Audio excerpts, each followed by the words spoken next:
बिस्मिल्लाहिर्रहमानिर्रहीम। My dear students, अस्सलाम वालेकुम जी। आज हम बात करने वाले हैं साइको एक्टिव ड्रग्स की। तो चलिए देखते हैं हम। अच्छा जी, आमतौर पर तकरीबन हर शख्स जो है वो अपनी ज़िंदगी में ड्रग्स का इस्तेमाल करता है।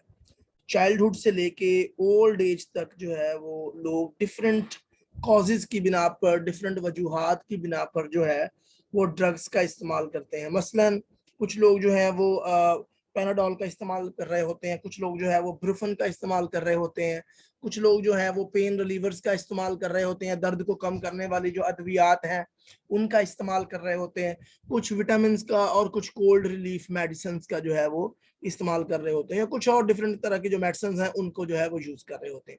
लेकिन ये याद रखें, ये जो दवाइयां हैं बेसिकली ये कॉन्शियसनेस को चेंज नहीं करती। कॉन्शियसनेस क्या है? आपकी स्टेट ऑफ माइंड, आपकी करंट स्टेट ऑफ माइंड। आप उसको मेडिसिन लेते हैं तो मेडिसिन आप सिर्फ इसलिए लेते हैं कि आप कोई ना कोई छोटा मोटा अपना मसला हल कर सके। जिस तरह पैनाडोल है, बुखार है, पैनाडोल, तो उसका आपके ब्रेन पे कोई इफेक्ट नहीं होता, आपके कॉन्शियसनेस पे कोई इफेक्ट नहीं होता। ब्रूफन इस्तेमाल करते हैं दर्द को कम करने के लिए, पेन रिलीवर्स लेते हैं, विटामिन लेते हैं, ठीक है, लेकिन उनका आपके जो कॉन्शियसनेस पे कोई जो है वो असर नहीं होता आपके। अगर मैं आम सादा अल्फाज में बात करूं तो उसका आपके दिमाग की हालत पर कोई असर अंदाज नहीं होता। आप इट इज फिट रहते हैं दिमागी तौर पे। लेकिन कुछ अद्वियात जो है वो ऐसी होती हैं जो कॉन्शियसनेस की स्टेट को बदल देती हैं।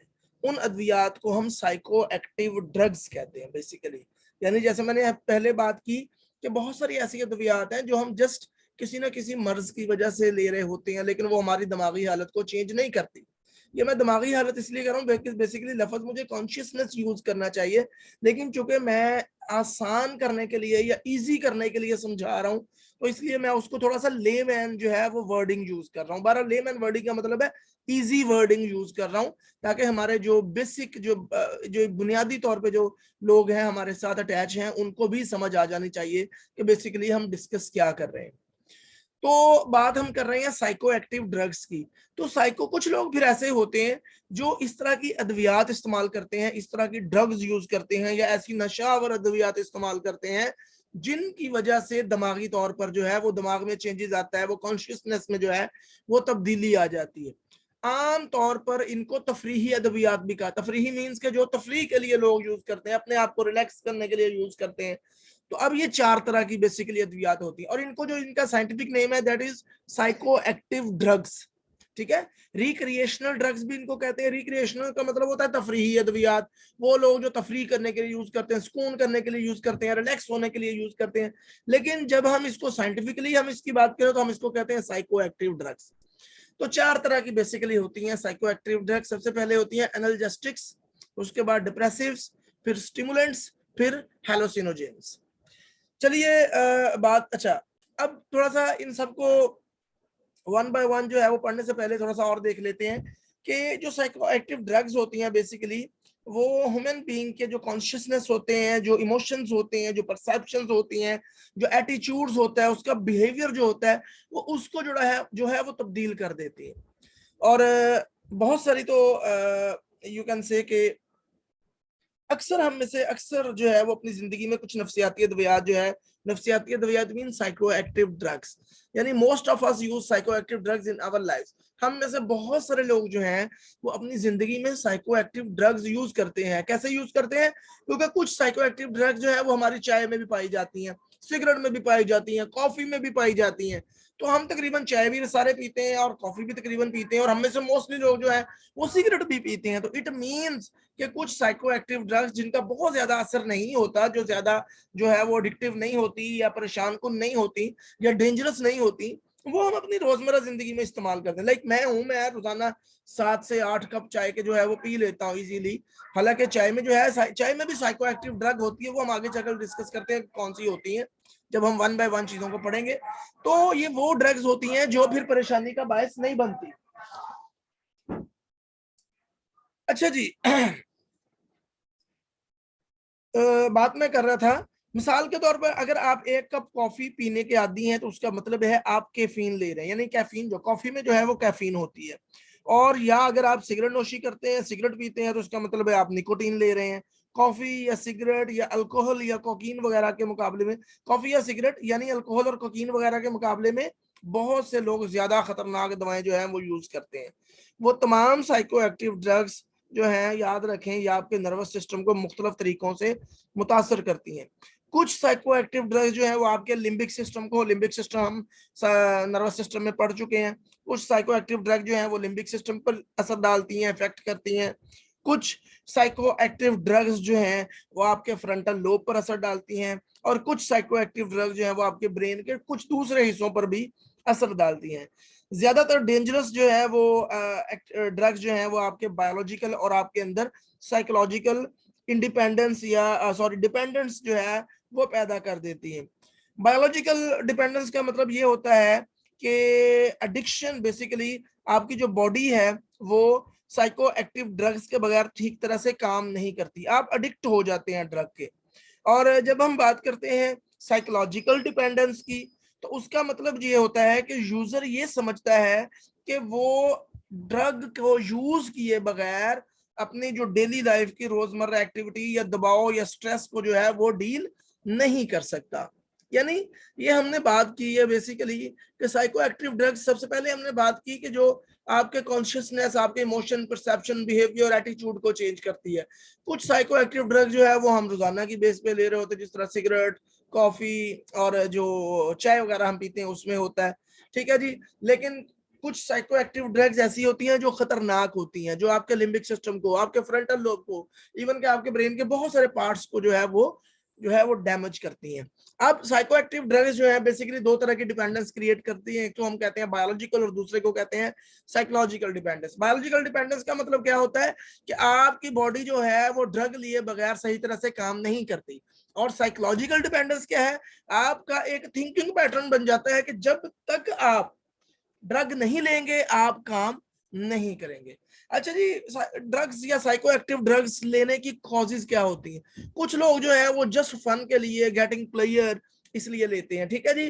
कुछ लोग जो है वो पीयर प्रेशर के लिए लेते हैं, और कुछ लोग जो है वो अपने हाई जो गोल उन्होंने सेट किए हुए होते हैं उनके लिए लेते हैं, और कुछ लोग जो है वो स्ट्रेस से निकलने के लिए, सॉरी मैं चाह रहा था कि यहाँ पे आपको मार्क कर दूं जो मैं पढ़ा रहा हूँ, ठीक है। यानी मैं कॉजेज की बात कर रहा था, तो कॉजेज में क्या है, कुछ लोग जो है वो प्लेयर के लिए लेते हैं, कुछ लोग जो है वो पीयर प्रेशर के थ्रू, यानी यारों दोस्तों में बैठे हुए हैं तो बस उनके दबाव में आकर अंडर पीयर प्रेशर तो ले लेते हैं। कुछ लोग जो है वो अपने गोल्स को, जो हाई गोल अचीव किए हुए होते हैं, जिस तरह फॉर एग्जांपल हमारे बहुत सारे स्टूडेंट्स ऐसे हैं जो रात रात को पढ़ने के लिए भी ड्रग्स लेते हैं, ताकि उनका जो नर्वस सिस्टम है वो अलर्ट रहे, उनकी कंसंट्रेशन बरकरार रहे, उनकी जो तवज्जो है वो बेहतरीन रहे, और उनका अपना जो है, क्योंकि उन्होंने अपने हाई गोल अचीव किए हुए होते हैं। आमतौर पर यह समझा जाता है, बहरहाल मैं इस बात को मैं अपनी तरफ से नहीं ये बात कह रहा, कि मैंने सुना है कि एमबीबीएस जो लोग करते हैं, जो अपना गोल, उनका जो हाई अचीवर्स होते हैं, या एमबीबीएस में चूंकि आपको पता है इट्स वेरी डिफिकल्ट टास्क, ठीक है, तो उसके लिए जो स्टूडेंट्स हैं वो आमतौर पर साइको एक्टिव ड्रग्स का जो है वो इस्तेमाल करते हैं, ताकि वो अपने आप की कंसंट्रेशन एनहांस कर सकें, ज्यादा देर तक जो है वो अपने नर्वस सिस्टम जो है वो एक्टिवेट कर सके, ताकि अपनी स्टडी पे ज्यादा जो है वो फोकस कर सके। उसके अलावा कुछ लोग जो है वो स्ट्रेस से निकलने के लिए भी साइको एक्टिव ड्रग्स का यूज करते हैं। कुछ लोग इसलिए यूज करते हैं कि इजीली अवेलेबल होती है, और कुछ लोग पब्लिसिटी ज्यादा होती है मूवीज में या ड्रामाज में, या अपने बेहतरीन खिलाड़ियों को देखते हैं और उन जैसा बनने की कोशिश करते हैं, उसके लिए वो साइको एक्टिव ड्रग्स जो है वो यूज करते हैं। लेकिन कुछ लोग ऐसे भी होते हैं जनाब जो जस्ट फॉर फन और थ्रिल, ठीक है, या कुछ नया करने के लिए जो है वो साइको एक्टिव ड्रग यूज करते हैं। अच्छा, इसमें जो है वो बेसिकली मैं ये कहूंगा कि जेनेटिक फैक्टर्स भी बड़े इंपॉर्टेंट हैं, यानी आपका जो है वो आपके जो बड़े हैं, आपके जो इंसेस्टर्स हैं वो ड्रग्स ले रहे होते थे, तो वो जो है वो जेनेटिकली आपके अंदर भी ट्रांसफॉर्म हुआ, आपके अंदर भी वो ट्रांसफर हो गई वो चीज, और आपने भी जो है वो ड्रग्स लेना स्टार्ट कर दी। चलिए अब हम देख लेते हैं वो कौन सी 4 टाइप्स हैं साइकोएक्टिव ड्रग्स की।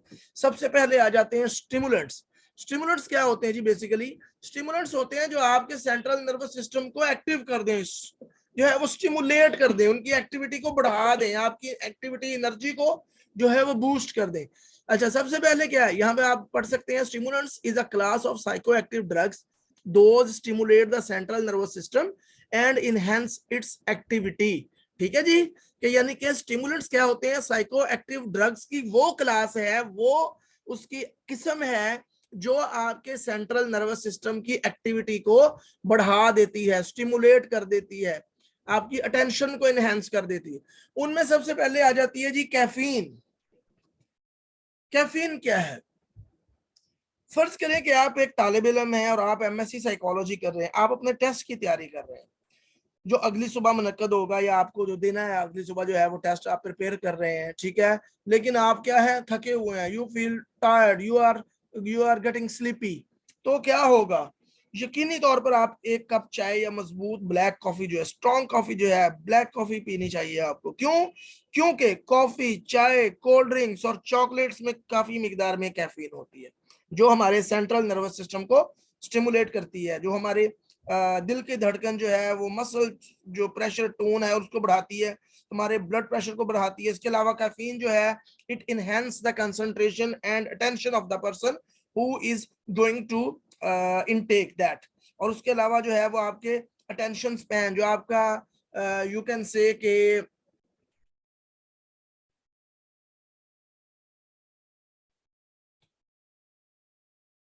ठीक है जी, आपके जो है वो रिएक्शन टाइम को बढ़ाती है। उसके अलावा ये आपके मूड को भी ठीक कर देती है। ओवरऑल जो है ओवरडोज अगर ले ली जाए कैफीन की, तो उसमें नींद के प्रॉब्लम्स आ जाते हैं, इंसोम्निया हो जाता है, और जो है वो नर्वसनेस हो जाता है, कंफ्यूजन की जो स्टेट है वो क्रिएट हो सकती है। ठीक है, घबराहट का बायस बन जाती है। कैफीन के कंटिन्यू इस्तेमाल से जो है वो बायोलॉजिकल तौर पर पर्सन जो है वो डिपेंडेंट हो जाता है। और अगर कैफीन का इस्तेमाल अचानक बंद कर देते हैं हम, ठीक है, तो आप you may feel headache, you may feel depressive, ठीक है, सैडनेस, स्ट्रेस, इस तरह की जो चीजें हैं वो सडन जो है, अगर आप उसका इंटेक जो है वो स्टॉप कर देते हैं तो ये चीजें हो सकती है। आगे आ जाते हैं जनाब निकोटीन पे। अभी हमने बात कर ली थी कैफीन की। Caffeine is one type of the stimulant. Second is nicotine. Nicotine क्या होती है? It is found in cigarettes, ये सिगरेट में पाई जाती है। सिगरेट पीने वाले निकोटीन के रिलैक्सिंग जो असरात की वजह से डिपेंडेंट हो जाते हैं, एडिक्ट हो जाते हैं। जब लोग अचानक निकोटीन लेना जो है उसका जो इंटेक है वो छोड़ देते हैं, तो निकोटीन को हासिल करने के तरसते रहते हैं। आपने देखा होगा ना, वो कुछ लोग ऐसे होते हैं जो सिगरेट पीते हैं, वो बेचैनी सी लगी रहती है उनको, जब तक उनको सिगरेट ना मिले जनाब वो बेचैनी लगी रहती है। निकोटीन कोकीन के तौर पर एक जो है वो असाबी तरीकाकार पर अमल करती है। अच्छा जी। अच्छा जी, निकोटीन क्या हो सकता है निकोटीन में? मतलब ये निकोटीन, सॉरी, ये तो हमने पढ़ लिया निकोटीन को। अब हम बात करते हैं एम्फेटामिन, तीसरी जो टाइप है। पहले हमने जो है वो पढ़ी कैफीन, उसके बाद हमने निकोटीन देखी, फिर एम्फेटामिन। अब amphetamine is a basic broad term, इसके अंदर फिर कुछ अद्वियात आ जाती हैं, जिसमें आ जाती, सबसे पहले आ जाती है एम्फेटामिन। एम्फेटामिन बेसिकली क्या है? This is central nervous system stimulant, ठीक है। और इसमें कौन सी दवाएं आ जाती हैं आगे? बेंजिड्राइन एंड डेक्साड्रीन, डेक्साड्रीन जो है वो आ जाती है। एम्फेटामिन एक इंतहाई स्ट्रॉन्ग जो है वो सीएनएस स्टिमुलेंट है। एम्फेटामिन जो है वो एनर्जी को बढ़ा देता है, फर्द को जो है वो बेसिकली उसकी अटेंशन, कंसंट्रेशन, उसके अंदर जो सेल्फ कॉन्फिडेंस है उसको बढ़ा देता है। उसके अलावा mood state become high and fatigue become down, ठीक है, आपकी जो थकावट है उसको दूर कर देता है और आपका जो मूड है वो अच्छा कर देता है। Intake of drug results to talkative of the person, लेकिन वो जो अगर आप ज्यादा इसको यूज करना शुरू कर दें तो क्या होता है कि टॉकेटिव हो जाता है person. Low appetite, irritability and lack of interest in sexual activity are the common side effect of amphetamine. लेकिन इसके साथ साथ जो है, अगर एम्फेटामिन जो है वो स्टिमुलेंट है, सेंट्रल नर्वस सिस्टम को इनहेंस करता है, अटेंटिवनेस को इनहेंस करता है, अलर्टनेस को इनहेंस करता है, कंसंट्रेशन को इनहेंस करता है, एनर्जी को इनहेंस करता है, आपके सेल्फ कॉन्फिडेंस को इनहेंस करता है, ये सारे जो है वो उसके फायदे हैं। लेकिन in the same time, at the same time वो क्या करता है लो एपिटाइट, उसके कुछ साइड इफेक्ट्स भी हैं, मसलन आपकी भूख को कम कर देता है, इरिटेबिलिटी को क्रिएट कर देता है, सेक्सुअल एक्टिविटीज में जो आपका इंटरेस्ट होता है उसको डाउन कर देता है, ठीक है। ये सारे के सारे जो है वो उसके साइड इफेक्ट हैं। उसके साथ साथ अगर एम्फेटामिन की जो है वो बहुत ज्यादा मिकदार ले ली जाए तो वो डेथ का बायस भी बन जाती है, यानी उससे जो है वो इंसान की मौत भी हो सकती है। दूसरा जो एम्फेटामिन की दूसरी टाइप है दैट इज मेथाम्फेटामाइन। मेथाम्फेटामाइन क्या है? This is white crystal drug. ये एक तरह की जो है व्हाइट क्रिस्टल ड्रग होती है जिसके रिजल्ट्स बहुत ज्यादा खतरनाक होते हैं। ये इंतहाई एडिक्टिव ड्रग है, ठीक है। और बेसिकली ये चूंकि इजीली मिल जाती है और सस्ती है, it's very addictive and cheap and common, इसीलिए तकरीबन अमेरिका में सारे ही लोग जो चाहे अमीर हैं चाहे गरीब हैं वो सारे के सारे जो है मोस्टली जो है वो इसको यूज कर रहे हैं, ठीक है जी। उसके बाद अगर मेथाम्फेटामिन जो है वो ये भी याद रखें कि ओबेसिटी यानी मोटापे के इलाज के लिए भी इस्तेमाल की जाती है और साथ साथ जो है वो एडीएचडी के लिए भी इस्तेमाल की जाती है। ये एक इलाज के तौर पे भी इस्तेमाल की जा रही है एडीएचडी और मोटापे के। बहरहाल अगर इसको ज्यादा लंबे अरसे तक इस्तेमाल किया जाए तो क्या होता है वो ब्रेन डैमेज के जो चांसेस हैं वो भी रहते हैं। उसके बाद हम बात कर लेते हैं जनाब कोकीन की। कोकीन जो है वो लास्ट 10 ईयर्स जो है वो ड्रामेटिकली उसकी जो यूज है उसमें तब्दीली आई है, डिक्रीज हो गई है। कोकीन का इस्तेमाल जो है वो सांस, तंबाकू नोशी और खून के बहाव में बराह रात इंजेक्शन के जरिए जो है वो किया जाता है। बहुत ही मामूली मिकदार में अगर इसका इंटेक लिया जाए तो उससे जो है वो मूड में मुस्बत चेंज आ जाता है, सेल्फ कॉन्फिडेंस बढ़ जाता है, ठीक है जी।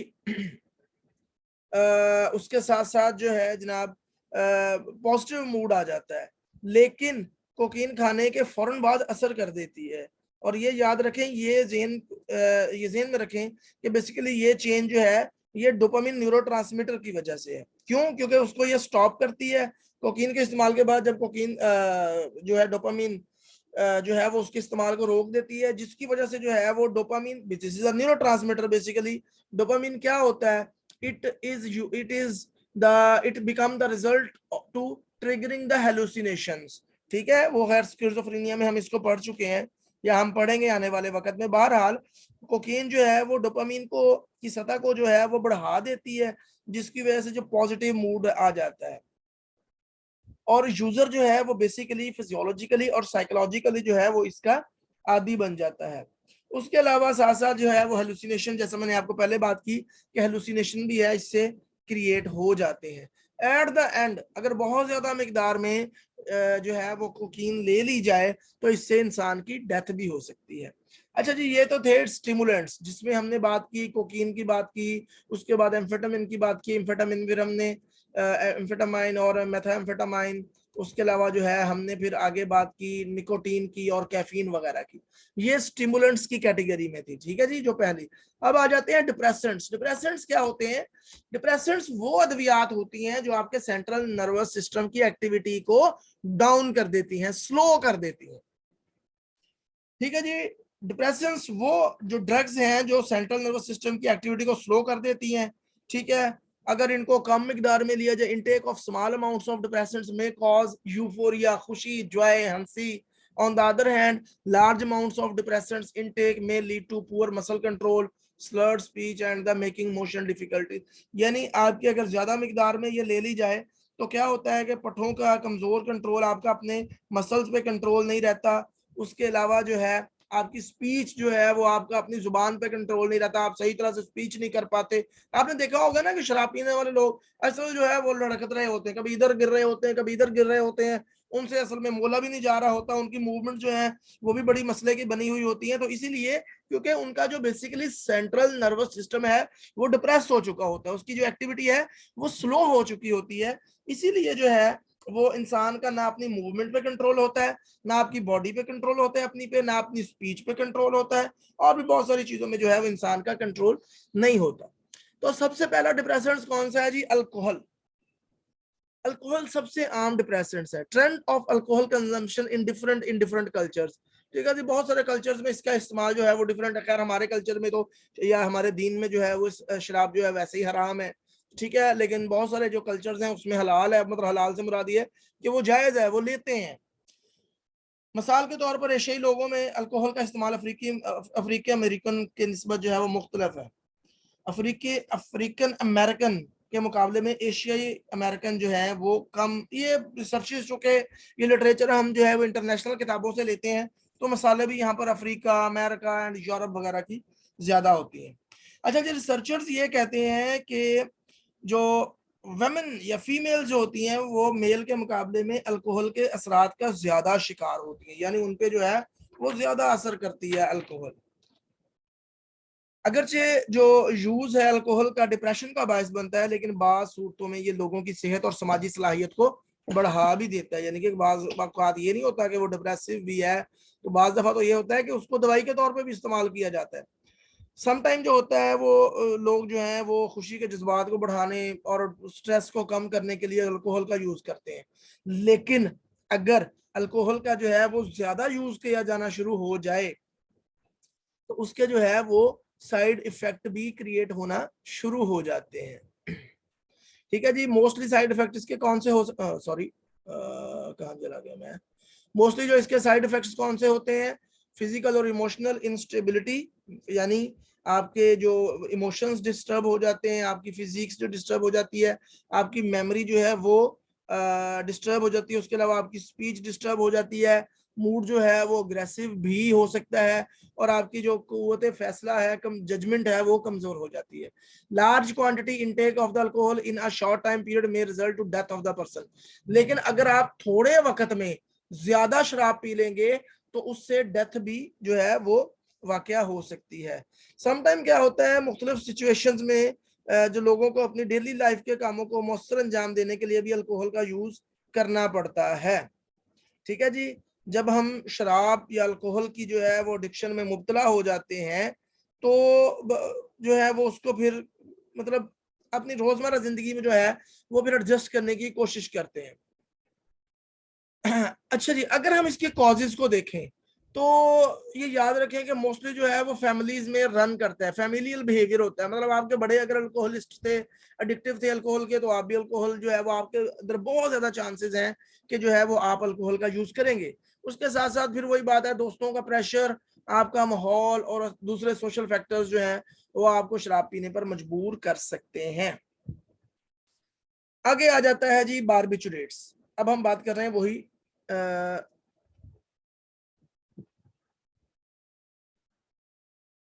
अच्छा जी, आगे आ जाता है बारबिचुरेट्स। बारबिचुरेट्स बेसिकली क्या है, is one of the category belong to depressant class of the psychoactive drugs. ये भी साइकोएक्टिव ड्रग्स की क्लास से जो है वो इसका ताल्लुक है। इसमें मेडिसिन जो होती हैं फिनोबार्बिटॉल, सिकोनल, नेम्बोटल और उसके अलावा जो है वो बारबिचुरेट्स हैं। ठीक है जी। अच्छा, अक्सर जो बारबिचुरेट्स हैं वो डॉक्टर्स की तरफ से जो है वो पेशेंट्स को यूज की जाती है ताकि उनकी स्लीप को बेहतर बनाया जा सके, उनके स्ट्रेस को रिड्यूस किया जा सके और उनकी जो सुकून वाली सिचुएशन है, जो रिलैक्सिंग सिचुएशन है, उसको इनहेंस किया जाए। अगर आप बारबिचुरेट्स लगातार इस्तेमाल करते हैं तो फिर आप उसके साइकोलॉजिकली और फिजिकली जो है वो एडिक्ट हो जाती हैं। फिजिकली और साइकोलॉजिकल एडिक्शन का मैं आपको ऑलरेडी बता चुका हूं कि फिजिकल एडिक्शन जो होती है उससे मुराद ये है कि आप फिजिकली जो है आप उस दवाई को लिए बगैर काम सर अंजाम नहीं दे सकते कोई भी, और साइकोलॉजिकली आपका थिंकिंग पैटर्न डेवलप हो जाता है कि जब तक आप दवाई नहीं लेंगे आप काम नहीं करेंगे। When user take the barbiturates with the combination of the alcohol, अब जब आप बारबिचुरेट्स को अल्कोहल या शराब के साथ इस्तेमाल करेंगे, it extremely relax the diaphragm. क्या होगा, डबल इफेक्ट हो जाएगा इसका। वो क्या करेगा, आपका जो डायफ्राम है बेसिकली उसको इतना रिलैक्स कर देगा कि आपको सांस लेना तक मुश्किल हो सकता है आपका, और आपकी डेथ भी हो सकती है। अच्छा जी, इसके अलावा जो है वो डिप्रेशंस की एक और टाइप है, that is called Rohypnol. It is also known with the name of the date rape drug. When Rohypnol give the anyone with the combination of the alcohol, अगर आप Rohypnol को अल्कोहल के साथ देंगे, victim do not resist during sexual assault, तो आप sexual activity जो है वो फर्द जब सेक्सुअल एक्टिविटी किसी के साथ करता है तो अगला बंदा जिसके साथ सेक्सुअल एक्टिविटी या सेक्सुअल जो है वो आपका रिलेशनशिप कायम होता है तो वो बिल्कुल भी जो है वो रेजिस्ट नहीं करता, वो एज इट इज रहता है। क्यों? क्योंकि आपने उसके नर्वस सिस्टम को इतना रिलैक्स कर दिया है, इतना डिप्रेस कर दिया है कि उसकी सोचने समझने की सलाहियत जो है वो बिल्कुल खत्म हो जाती है।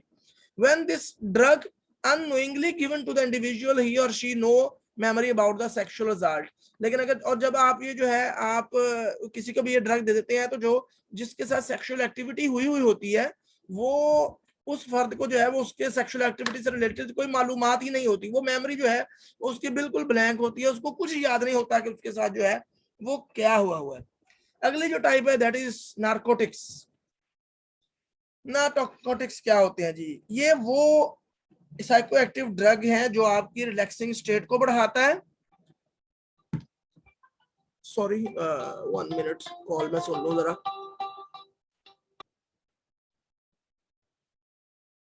जी आई एम बैक नाउ। अच्छा, हम बात कर रहे थे नारकोटिक्स की।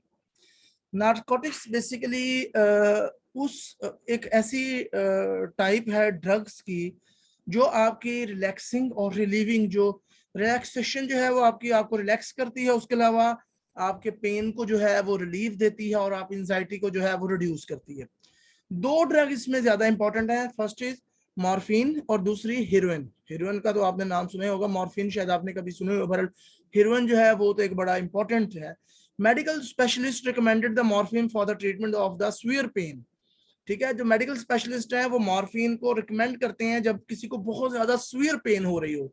On the other hand use of heroine is legally prohibited.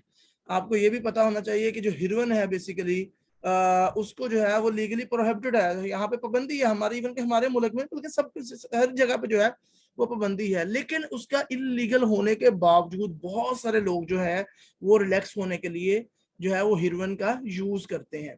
Heroine को क्या किया जाता है? इंजेक्ट किया जाता है। ड्रग जो है वो जो हीरोइन ड्रग है उसको डायरेक्टली जो है वो सिरिंज के थ्रू अपनी ब्लड में जो है वो किया जाता है। हीरोइन जो है वो बड़ी जल्दी के साथ जो है वो असर दिखाती है। जैसे ही आप हीरोइन का जो है वो इंजेक्शन लगाते हैं वो बड़ी जल्दी के साथ जो है वो असर दिखाती है और इंसान जो है वो उसकी जो फीलिंग्स है वो ठीक होना शुरू हो जाती हैं, मतलब मूड जो है वो उसका अच्छा होना शुरू हो जाता है, बड़ा आराम महसूस करता है।